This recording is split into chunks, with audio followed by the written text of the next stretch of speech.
As you guys probably know from my last few videos, I think the UFC is absolutely cooked right now. I'm not talking about the violence, I'm talking about the cheating, the fouls.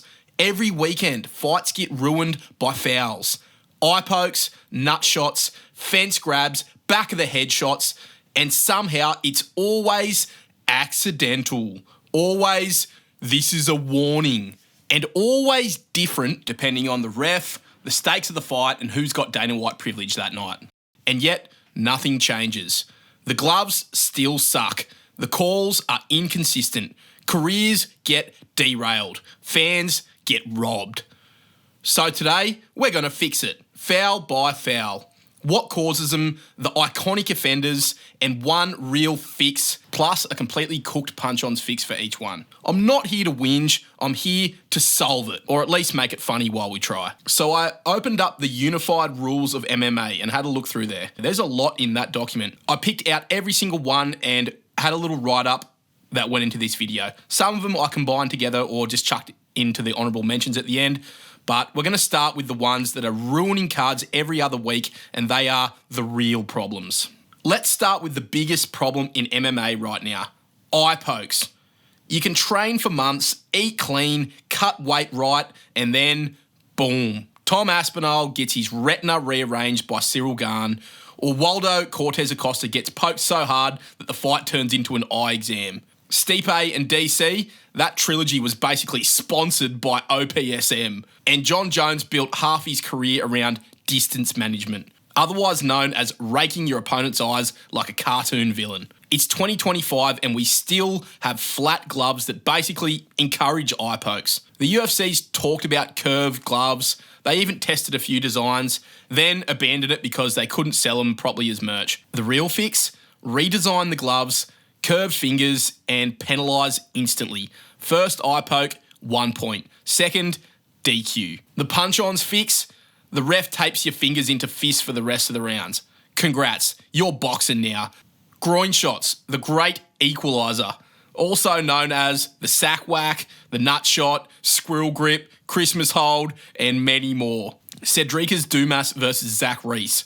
Dumas took a clean low kick straight to the future. Paul Felder versus Edson Barboza. Edson's spinning kick was so sharp it came with a free vasectomy. And Czech Congo versus Mirko Krokop.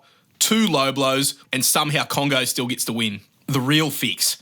Automatic point deduction on any verified low blow. Stop giving warnings like it's kindergarten. The punch-ons fix? Simple. You hit a man low, he gets 1 free shot back anywhere he wants. Fair's fair. Cage grabs. Everyone does it. Almost no one gets punished. They've been a bit better with it lately. Derek Lewis versus Talison Teixeira. One of the few times the ref actually nailed it. Lewis dropped him, started teeing off, Teixeira grabbed the fence to stand up, and the ref called it a TKO right there. Perfect call, that's how it should be. But then you've got Jose Aldo versus Chad Mendes.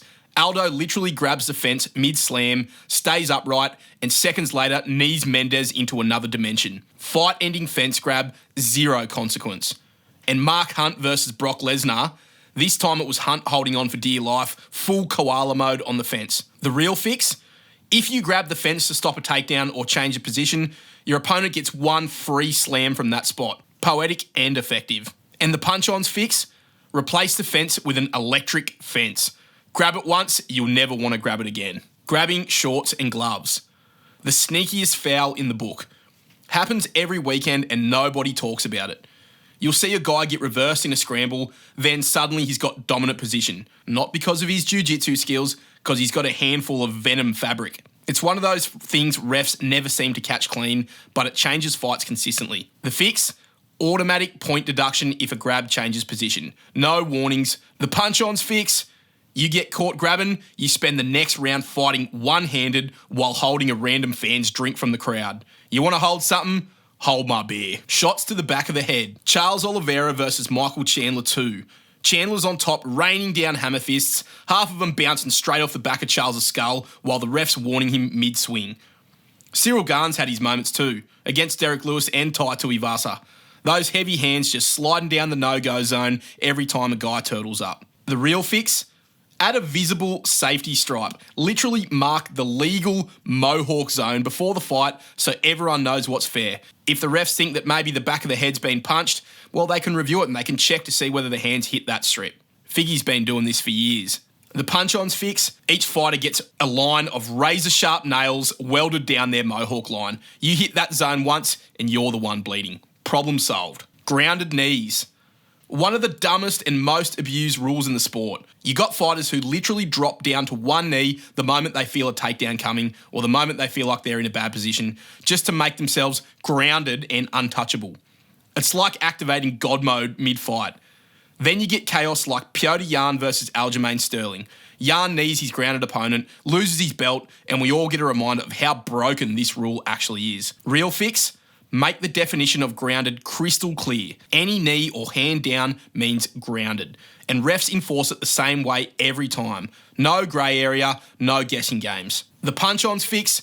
Just legalise knees to grounded opponents. If you want to play possum, you better be ready to eat one for it. All right, this next section's the ones that we probably don't see as much, but they do pop up every now and again enough for it to be a problem. This is rare but real. Headbutts. One of the most chaotic ways for a fight to fall apart. Kevin Holland versus Kyle Dorcas.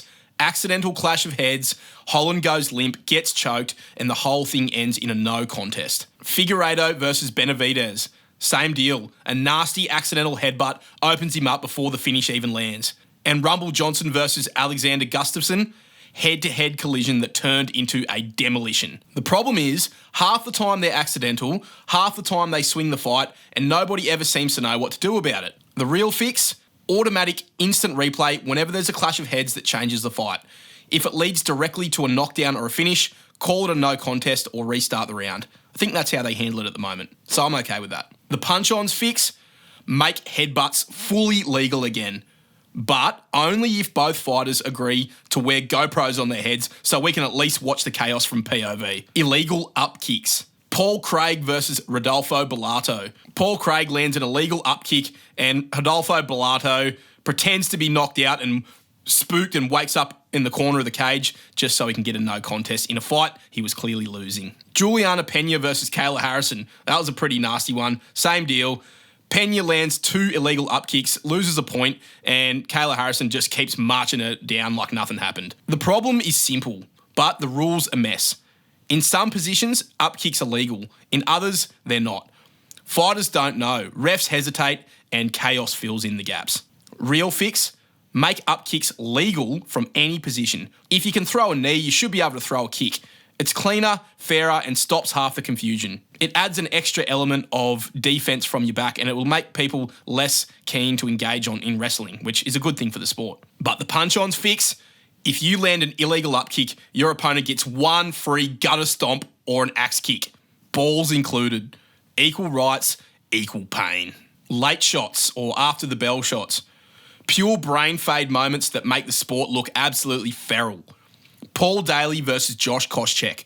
The bell goes, Koscheck turns to walk away, and Paul Daly just swings one more left hook for good measure. Dana White banned him on the spot. More recently, Jean Silva versus Diego Lopez. Silva's already been knocked out, covered in blood, the fight's over, and he still gets up and clips Lopez in the back of the head while he's celebrating. Real fix? Give fighters a 2-second grace window after the bell. Anything beyond that, automatic DQ. If it's marginal, like a strike mid-combo, point deduction and move on. But if it's blatant and ugly and overtly late, you're done. The punch-ons fix? You dog shot your opponent, well, they get 1 free dog shot before the next round starts. You got to sit on the stool, they can walk over and land 1 clean punch on you. That'll fuck them. Ignoring the referee or continuing after stop. This one's different from the after the bell stuff we just mentioned. It's what happens after the ref waves it off. Ground and pound after the finish, holding submissions too long, or just refusing to stop. Nobody embodies this better than Huzama Palhares, the UFC's scumbag of all scumbags. Known for heel hooks that shredded knees and careers, and for never letting go of submissions. He'd wait until the ref was prying him off before he'd even start to think about releasing. Got banned from the UFC and the World Series of Fighting for it. To be fair, fighters are taught to keep going until the ref physically stops them. So sometimes it's not malice, it's just a late ref. Guys like Mario Yamasaki and Steve Mazzagatti were practically the kings of late stoppages. The real fix? Train refs to physically intervene faster. Don't just stand and watch, get in and separate. If a fighter ignores a clear verbal stop, instant DQ. If the ref fucks up, the commission suspends or retrains them. No excuses. The punch-ons fix? Equip every ref with a taser. You keep punching after the stoppage, you get tased. Instant compliance training. Greasing. The slickest foul in the game. Literally. GSP versus BJ Penn is the famous one. Greasegate. Between rounds, George's corner was caught rubbing Vaseline on his shoulders and back, turning him from a welterweight into a bar of soap. The commission wiped him down, the internet melted down, and we got years of conspiracy theories about Slippery George. Most fighters play it subtle. A little extra lotion here, a sweat-drenched chest rub, maybe a cornerman accidentally brushing their hands down the back. It's small, but it completely changes the grappling exchanges. Real fix? Limit Vaseline to a single swab by a cut man under supervision. No corner contact allowed after that. Random checks between rounds and suspensions for violations. Think the UFC's doing a pretty good job of this these days. The punch-ons fix? You grease up again, you're doing your next walkout through a gauntlet of cornflakes and breadcrumbs. You want to be slippery? You can come in as fucking tempura. Unsportsmanlike conduct, taunting, and excessive celebration. Not a huge problem in MMA yet, but you can see where it's heading. Jorge Masvidal flying knees Ben Askren into the stratosphere, then stiffens up and mocks him with a coffin pose.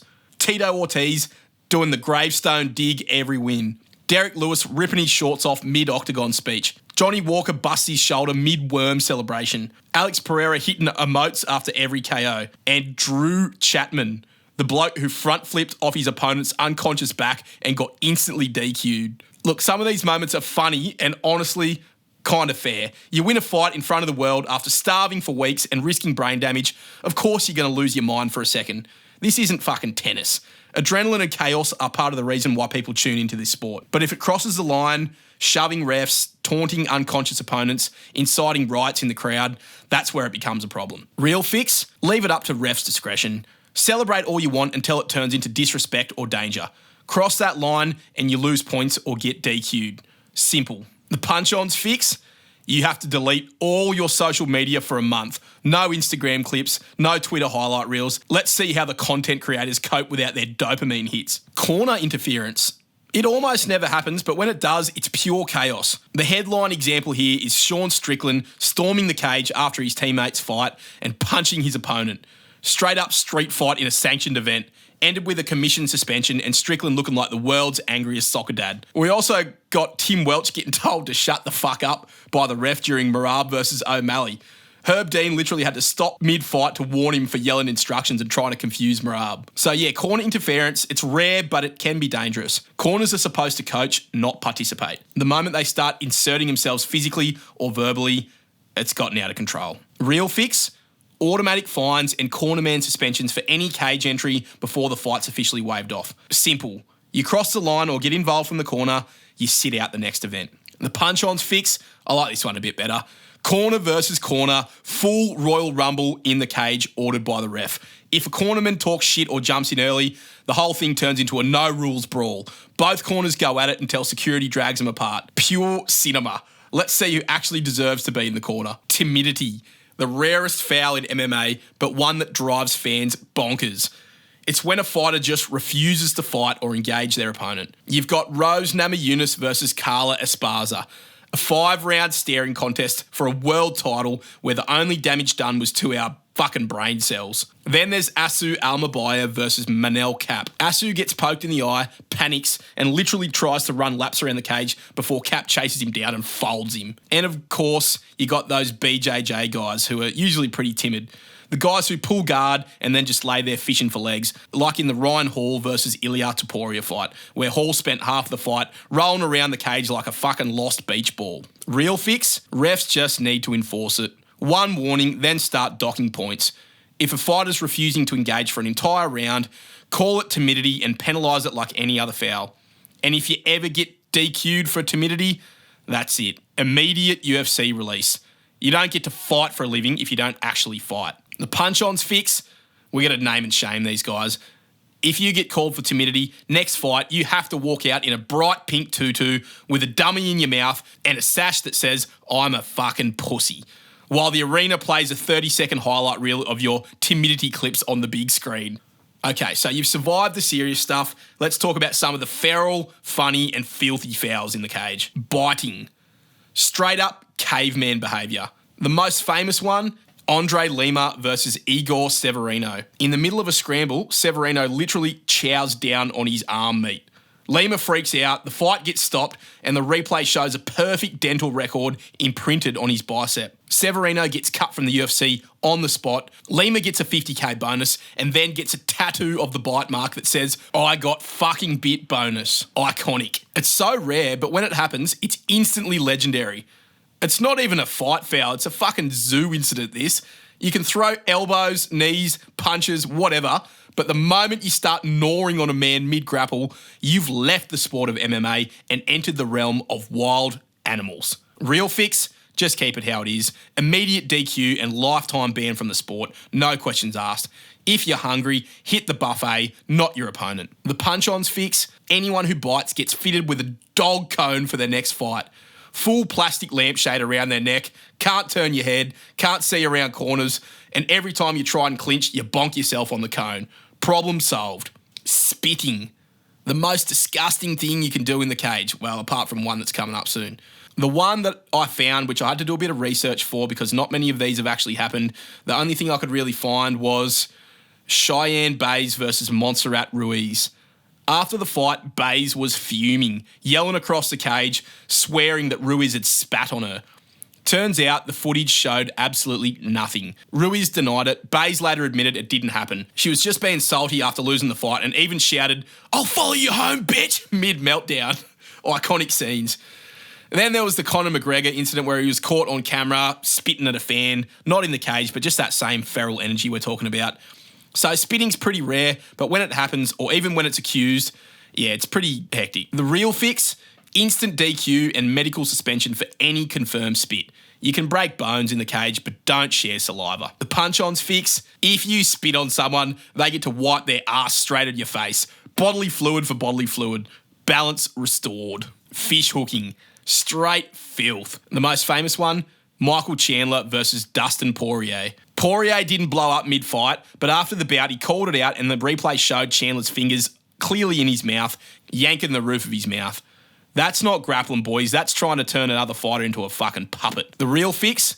Keep it simple. If a fighter complains, the instant replay checks immediately. If the replay shows a fish hook and it looks intentional, that's an instant DQ. No warnings. We're not putting up with any accidental dentistry in the UFC. The punch-ons fix? You fish hook a bloke, you finish the fight wearing giant, soft mittens. Try and fish hook with that. Hair pulling. One of the most low-rent fouls in MMA. Back in the early days, Royce Gracie versus Kimo Leopoldo at UFC 3. Gracie literally grabbed Kimo's ponytail mid-clinch. That was legal back then, but in today's standards, it's a no-no. The real fix? Automatic point deduction or DQ if a fighter grabs hair to gain position or strike. No warning, no excuses. Also, uniform expectations and rules for your hair in the cage. I've always wondered if hair helps cushion a punch slightly or a beard or something. Probably not, but imagine if a few locks of hair are the difference between you getting knocked out and staying conscious. So they need to have a consistent rule around hair. The punch-ons fix? Hair for hair punishment. You grab theirs, the ref gets to rip a chunk of your hair out right there in the cage. Instant karma, instant haircut, lesson learned. Small joint manipulation. The weirdest, least used foul in MMA. So you can twist an arm, you can snap a leg, choke a guy out cold, but don't you fucking dare grab one single finger or toe. Completely illegal. Back in the Wild West days, Frank Mir pulled off a famous toe hold over Tank Abbott.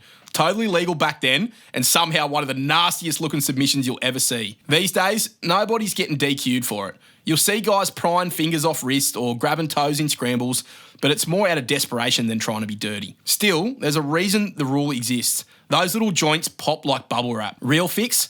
Keep it exactly how it is. The ref can give a warning and then take a point if someone's clearly bending fingers or toes. It's simple and it works. The punch-ons fix?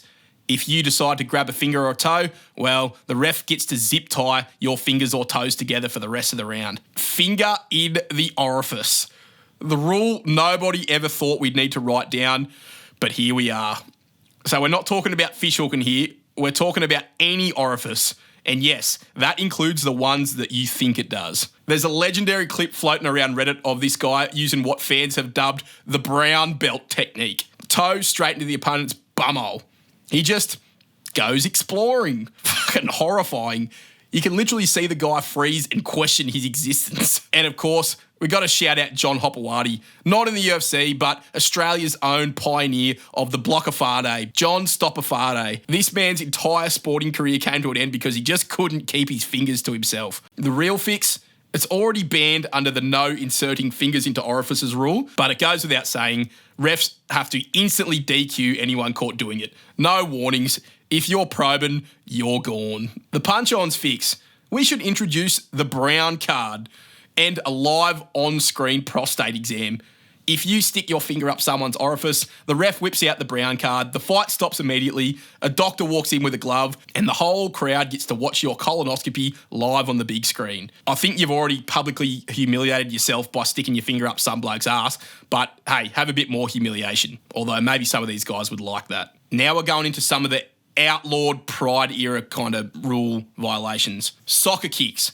The most savage strike ever banned from MMA. Straight up pride era violence. Shogun Rua, Vanderlei Silva, these guys built highlight reels by booting grounded opponents like footballs. It was beautiful and it made every pride fight feel like a medieval execution. Eventually, when the UFC brought MMA under the unified rules, soccer kicks got banned. Too dangerous, too ugly, too much bad PR for ESPN. But the instinct never left. Even Gilbert Burns, one of the nicest guys in the sport, nearly sent Hamzat's skull into orbit with a half-pulled soccer kick. That old chaos still lives deep down in every fighter. Real fix? Keep them banned under the unified rules. There's no safe way to soccer kick a man, come on. It's not worth the brain damage just for the bit of nostalgia. Punch-on's fix? Make soccer kicks legal again. But only if Bruce Buffer gets to scream, "Goal!" every time one lands. Stomps to a grounded opponent, aka gutter stomps. The older, meaner brother of the soccer kick. Straight out of pride in the dark ages of MMA. Vanderlei Silva built a legacy stomping heads like he was trying to kill a bug on the carpet. Shogun did him too. But the all-time classic, Wes Sims versus Frank Mir. Sims literally stomped a fucking mud hole through Mir's face while he was on the ground. Instant DQ. This move's been banned for years, but every now and again you'll see a fighter think about it. That little flicker of instinct when someone turtles up and you can see the boot loading. It's primal. One neuron fires wrong and suddenly you're banned from Nevada. Real fix? Keep them banned. It's instant CTE and a guaranteed DQ. We've evolved past that, even if our lizard brains haven't quite yet. Punch-on's fix? Fuck it, just legalise them again. If we're going to fight in a cage and be savages, we might as well be cinematic about it. Throwing your opponent over the cage. The kind of foul that also sounds made up until you see it. Back in 1996, Tank Abbott nearly yeeted Cal Warsham clean out of the octagon. Tank had him up against the fence, he lifted him up like a sack of laundry and started pushing him over the top. The ref had to physically intervene before Cal became the UFC's first airborne casualty. It's a rule that technically still exists, but only because of Tank Abbott. He's the reason they had to write down, "Don't throw people out of the cage" in the rulebook. Nobody since has really come that close. Maybe a few cage lifts or guys grabbing the top of the cage, but nothing that screams attempted homicide via suplex launch. Real fix? Automatic DQ and a fucking geometry lesson. The octagon's not a recycling bin. Keep your trash inside it. Punch-on's fix? You try throw someone out of the cage, security gets to pick you up and toss you into the crowd instead. You wanted lift off, you want to crowd surf, fucking enjoy the flight. Pile drivers. Straight out of the WWE, but with actual consequences. The rule's simple. No spiking your opponent directly on the head or neck. Easy enough, yeah? Tell that to Bob Sapp, who once lifted Big Nog like a sack of potatoes in pride and slammed him headfirst into the canvas. Somehow, Big Nog survived and submitted him anyway. Because, of course, he did. Recently, we had Darius Flowers, who went full Undertaker on Dana White's Contender Series. Hit a tombstone slam so nasty, it popped his opponent's shoulder and got him a UFC contract. These slams look awesome until someone's neck gets turned into linguine, which is why they're banned. Real fix? Keep it banned. No grey area. If you spike someone's skull like you're trying to post a letter through the mat, that's got to be an instant DQ. Punch-on's fix? You pile drive a guy, and the next time you step into the cage, The Undertaker or John Cena and your opponent get to tag team pile drive you off the top of the cage. So that's about all the main fouls we're going to go through in this video. I'll do a couple of honourable mentions too. There's a few more that are officially in the rulebook, but they're so rare that they're basically urban legends at this point. Strikes to the spine, it kind of goes in with the back of the head. Don't karate chop someone's vertebrae. Throat strikes, the I'm secretly a Mortal Kombat character foul. Clawing, pinching and twisting flesh, also known as the cat fight special. 12 to 6 elbows, actually legal now, but not necessarily in all rule sets. Banned because one guy smashed a brick with an elbow back in the 90s. Attacking on or during the round break, that's a weird one. If the ref says stop, just fucking stop, easy. Intentionally sticking a finger into a cut or laceration. Somehow they had to write that down. Unsportsmanlike conduct that causes injury. The legal way of saying, you went too far, champ. Then there's these other little scummy side quests, not necessarily in the rules, but things that I reckon are dirtbag moves anyway. Fake glove touches, that's the ultimate dirtbag move. Faking fouls and acting injured, the old, he poked my eye or he kicked my dick routine. Yeah, we see that a fair bit. PEDs, steroids, EPO, IV abuse, not really in the fight, but the biggest cheat code of all. I'll make a video about that one day. And the Dana White exception, when these guys foul and then they get a 50k bonus anyway because it fucking looks sick. Michelle Pereira's done that one a few times. So there it is. Every foul that ruins fights, the real fixes that'd clean them up tomorrow, and the punch-ons version that would make for unmissable TV even if it didn't change anything. If the UFC wants to be a serious sport, start by making serious rules that are enforced the same for everyone. Not by vibes, not by marketability, not by who's on the poster. If you want some more cooked truths like this, hit subscribe, drop your favourite foul in the comments and tell me what I missed. Until the UFC fixes it, we'll keep the receipts and we'll keep cooking. Fix the fouls, save the fights. This has been Punch-Ons.